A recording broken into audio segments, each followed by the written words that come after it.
সম্প্রতি ভারতের ট্রান্সশিপমেন্ট সুবিধা বাতিলের সিদ্ধান্ত বাংলাদেশের জন্য একটি গুরুত্বপূর্ণ চ্যালেঞ্জ হিসেবে দেখা দিয়েছে। তবে অন্তর্বর্তীকালীন সরকারের প্রধান উপদেষ্টা ডক্টর মোহাম্মদ ইউনূসের কূটনৈতিক পদক্ষেপের ফলে পরিস্থিতি নতুন মোড় নিয়েছে। 2020 সালে চালু হওয়া এই সুবিধার মাধ্যমে তার রপ্তানি পণ্য ভারতীয় স্থলবন্দর, সমুদ্র বন্দর ও বিমানবন্দর ব্যবহার করে তৃতীয় দেশে পাঠাতে পারত। 2025 সালের 8 এপ্রিল ভারত এই সুবিধা বাতিল করে, যা বাংলাদেশের তৈরি পোশাক সহ বিভিন্ন রপ্তানি খাতে প্রভাব ফেলতে পারে। ভারতীয় কাস্টম বিভাগের মতে এই সিদ্ধান্তের পিছনে তাদের নিজস্ব রপ্তানিতে বিলম্ব ব্যয় বৃদ্ধির কারণ রয়েছে। তবে বিশ্লেষকরা মনে করছেন ডক্টর ইউনূস চীনে দেওয়া এক বক্তব্য ভারতের উত্তর পূর্বাঞ্চলকে ভূমিবদ্ধ অঞ্চল হিসেবে উল্লেখ করায় ভারতের মধ্যে অসন্তোষ সৃষ্টি হয়েছে।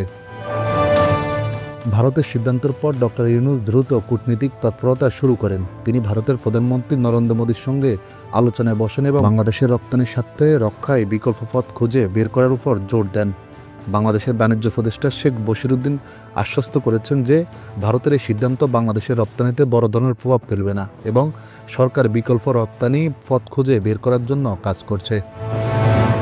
বিশ্লেষকরা মনে করছেন ভারতের এই সিদ্ধান্ত দ্বিপাক্ষিক সম্পর্কের উপর প্রভাব ফেলতে পারে। তবে ডক্টর ইউনূসের নেতৃত্বে বাংলাদেশের কূটনৈতিক তৎপরতা এবং বিকল্প রপ্তানি পথ খুঁজে বের করার প্রচেষ্টা পরিস্থিতি সামাল দিতে সহায়ক হতে পারে। এই ঘটনার প্রবাহ বাংলাদেশের জন্য একটি গুরুত্বপূর্ণ শিক্ষা, যেখানে কূটনৈতিক দক্ষতা এবং দ্রুত পদক্ষেপ গ্রহণ করলে জটিল পরিস্থিতি মোকাবিলা করা সম্ভব হয়েছে।